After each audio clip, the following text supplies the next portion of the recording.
Yo, ladies and gentlemen, hello. As we can see, this is not RuneScape. I've not made a RuneScape video in a while. I've not recorded much in a while, but I've also not really had anything to record in a while.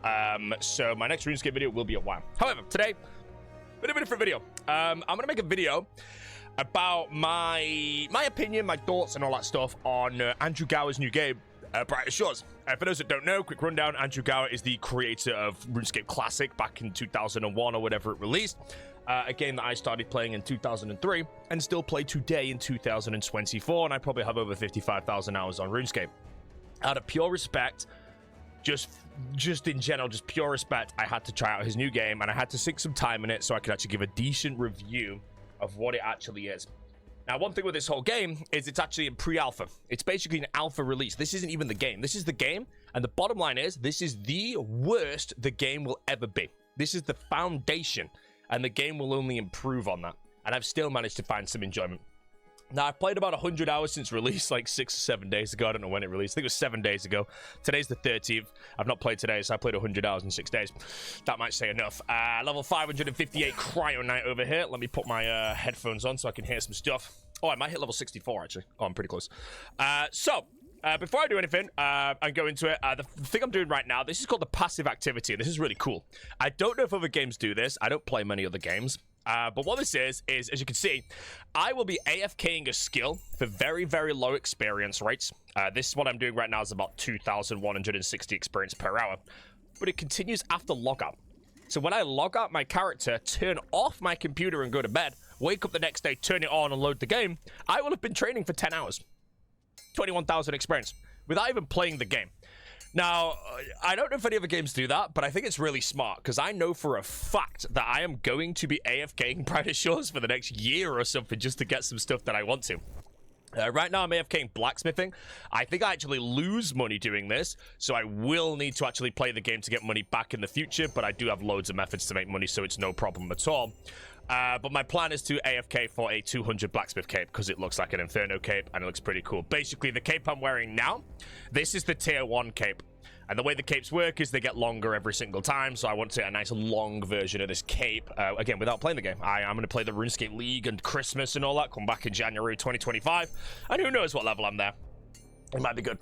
But yeah, anyway, so my opinions of the game, if I quickly just stop this, overall, the main point I'm going to make before I even begin the video is, would I have played this game if it wasn't an Andrew Gower game? And the answer is no. No, I mean, the answer's not a flat no. The answer would be, would I play this game if it wasn't an Andrew Gower game? And the answer would be, yes, I may have given it a try if the reviews from everyone that were playing it were like, oh my god, this is a 10 out of 10 game, this is the best thing ever, blah, blah, blah. Now, with Brighter Shores and on Steam, let's say, the Steam reviews only just went positive. So therefore, the game's running like a 70% positive rate. If I had a few people telling me it's good and a few people telling me it's bad, I would never have tried it if it wasn't an Andrew Gower game. Like I said, out of respect, I did have to give it a go, you know. I had to give it a go. The dev team, if I load it up, I might be able to see it. Yep, we got Andrew Gower. I don't know how to pronounce all these names, but I won't name everyone, but we have Paul Gower and Ian Gower, so all the Gowers are on this game, and then there are the other people. And yeah, this is a 9 dev team game, and it releases in the alpha stage, and I played for 100 hours, and that's where my reviews come in. So first things first, I'm gonna load this up, blast the music a bit, and I'm gonna simply say, the music in the game and the sound effects in the game are a 10 out of 10.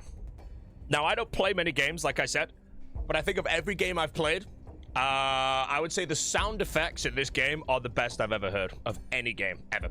Now, the only notable games I could mention that I've played in modern day time is Dark Souls 3, Elden Ring, Valheim. Valheim was really nice sounds as well, to be honest. Obviously, RuneScape.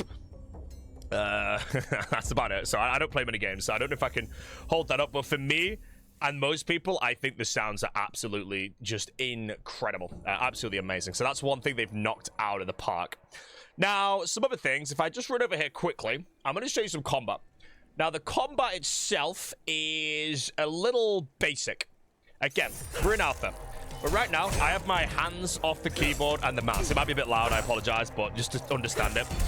This is the combat. And I got the best soundtrack kicking in as well, you know. Every time you attack something, you get a combat soundtrack. This is the best one in my opinion. But yeah, you basically just attack a monster and you wait for it to die. Sounds familiar, right? I don't need to explain what that is. But then when the monster's dead, one thing I really like about this game is if I attack another monster, my health has regenerated to maximum.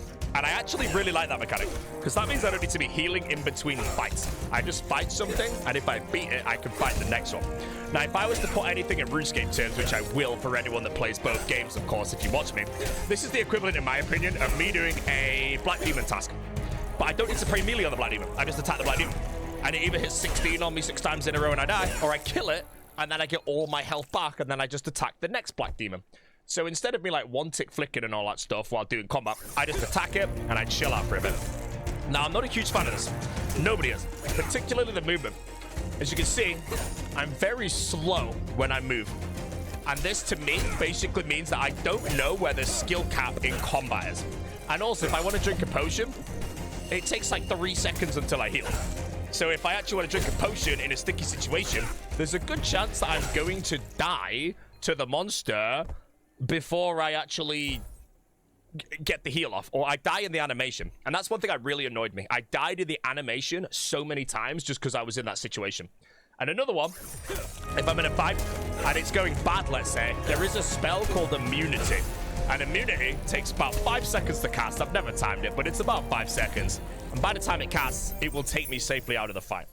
Once again, if I am in a sticky situation, by the time I start proccing that, I'm going to die regardless. So most of the fights, I feel like I just die. I either beat the monster or I will die. There's no way to kind of emergency survive a fight. And I'm not a huge fan of that. And personally, again, if I was to give feedback, I would love potions, or even a new potion maybe that's called emergency potion, where you hit it and it instantly heals you. And then maybe you're out the fight for an extra hit or something like that. But something that allows me, if I'm gonna die in a situation where it's like 1 health, to pop it so I can just kill it, rather than me start the animation and die during the animation. Really annoying.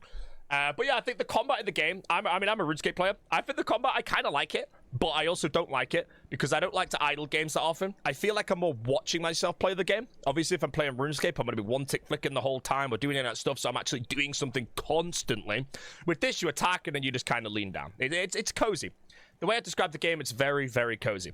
But the combat doesn't, right now, have that ability. I just saw a guy called Mind Goblin run by. It doesn't have that ability to have a skill ceiling, in my opinion. So I would love to see some of the combat actually, like, improved in the future. Now, let me run back quickly here and see if I can deposit some of these things. And I'm going to show you another thing I really, really wish was different. There he is. If I click this... I think that's the one I've got. So if I deposit all... Nice, okay, it's good. Right. Another thing is if I go to the starting zone, one thing I would love to see in skilling is no idle time. Again, I will say, if you have to idle in a game, or have to wait even a second or 2 seconds or 3 seconds before you can do something, I don't like that. I want to be playing the game always. They also updated this mini-map recently, so I can actually click really far. I've never done this before. This only just got updated after I stopped playing, really. But as you can see, this is the starting area. It's kind of pumping. I love this fountain. We all know what that fountain reminds of, bro. Amazing. But one thing I would like to show you is some skilling. So in this area, this is some early game skilling. If I catch this rocky eel, catch this rocky eel, and then I catch this rocky eel, then I can transfer over to the other side of this bridge. Now, there's 3 more rocky eels here, and I'm not getting experience while I do this. Now, that's fine with me, in all honesty. But once I catch these 3 rocky eels as well, I'm going to cross to the other side of the bridge.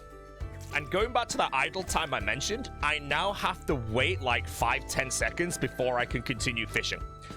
If the game, this is one thing I think would be amazing, if the game respawned the eels now, so I could jump in and go get it without having to wait for it like right now, it would be so nice, because it would be borderline, I'm going to use the word therapeutic. And to put it in RuneScape terms, imagine you're mining granite. 3 tick 4 granite. You know when the ore, the granite, respawns on the tick you get back, so the cycle is perfect? Something like that. Imagine you had to wait for that granite to respawn. Even 0.6 seconds, 1.2 seconds. It would ruin everything about that skill, bro. Not that, I know a lot of people don't like it, but I would love to see resources in the game respawn just a bit faster so you can chain together a cycle and never have to stop. I do think that would be really, really nice. Again, I don't like idling when I play a game. I like playing the game. So that's one feedback that I wanted to throw in now. I've got some of the music's blasted in the background as well. So that's they're two things I would genuinely absolutely love to see. Now, another one is the professions and the resets.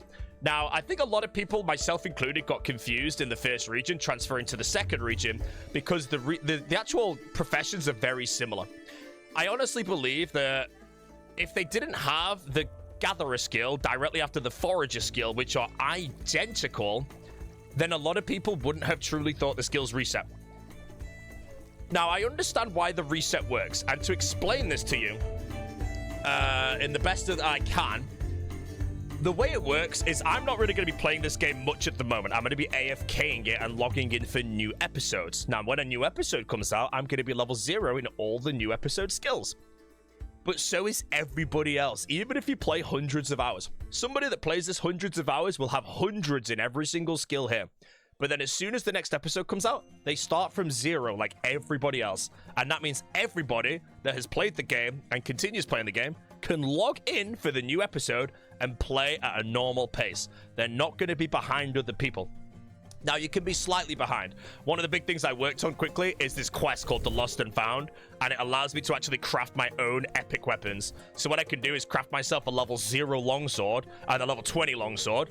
And then when a new region comes out, I find the obelisk, I attune them both, and I can start the regions with level 0 epic weapons and then level up to 20, etc. So I can have small advantages like that. But I do like that, because now that I'm not playing the game, when episode 5 comes out, I know that I can log in and enjoy it as much as the people that are passionately playing this game. For me, I think it's, again, I'm a RuneScape player, and I said this on my stream, but I really don't know if a game will ever come out that can make me quit RuneScape permanently to play that game. I really, really don't. Now, this game here is probably a close one, but still closest miles away, because I know this game's going to get better. It is in amazing hands. It is a Gower game, bro. You know, it's going to be grindy. It's going to be slow progression. It's going to be almost impossible to complete, but it's in good hands because they kind of know what they're doing. And they're very unique with this game as well. So I really, really enjoyed my time while I played it. There was another thing. I did put a tweet out about everything that I mentioned, but yeah, they're the main things that I think would have been absolutely incredible on day one. The combat will be improved. I know that. But if just resources were like perfectly like together would be so nice. I think that'd be absolutely amazing to actually do. But yeah, overall, I really enjoyed myself. I think some of the quest rewards are trash. When I first started playing, I was like, right, I'm going to complete the main story. This is basically up to where I can play. And then I was like, right, I'll beat every quest that's worth doing, which I've done. These are the only 4 quests that are actually worth doing, to be honest. Oh, you don't even have to do Mantuman's Legacy. It's kind of garbage as well. But yeah, if the rewards were a little better on the quest, I think I would have played the game a bit longer and completed those quests. But I don't want to invest 40, 50 hours to complete a quest to get nothing that I care about. I will log back in the future when new quests come out, new episodes come out, and if the rewards are booming, I will probably log in and commit 40, 50 hours to get said reward. I had a dream last night that I got an amulet, bro.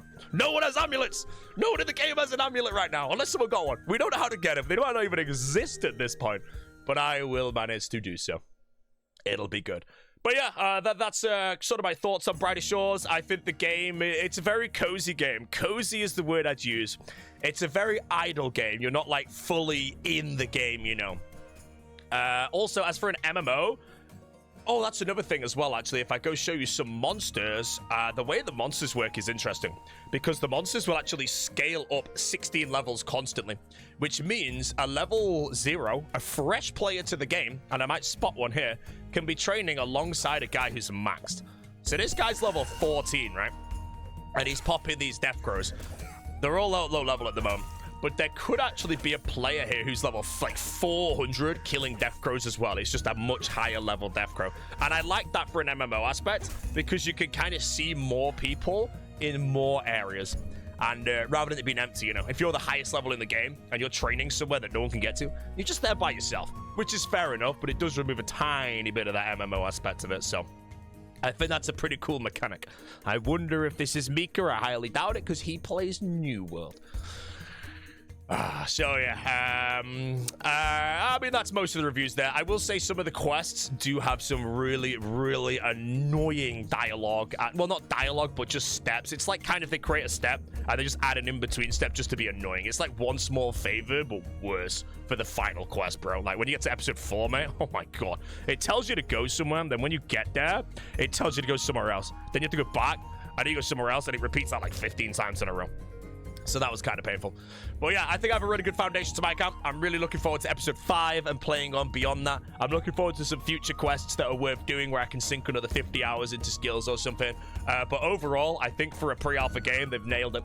Absolutely no bugs. There's no glitches. Trading isn't in the game yet, and I don't think you unlock trading for probably about 35 hours upon playing if you do power through. It's Iron Man at the start, which I really enjoyed. I liked collecting my resources. That being said, I would love to see more resources that are like collectible being worth the time to collect. My favorite grind that I did in this entire game in 100 hours was actually mining my own ore to train the blacksmith skill. You know, like mining in this game is my favorite skill. And the reason why is you can't fail a rock, you just mine it.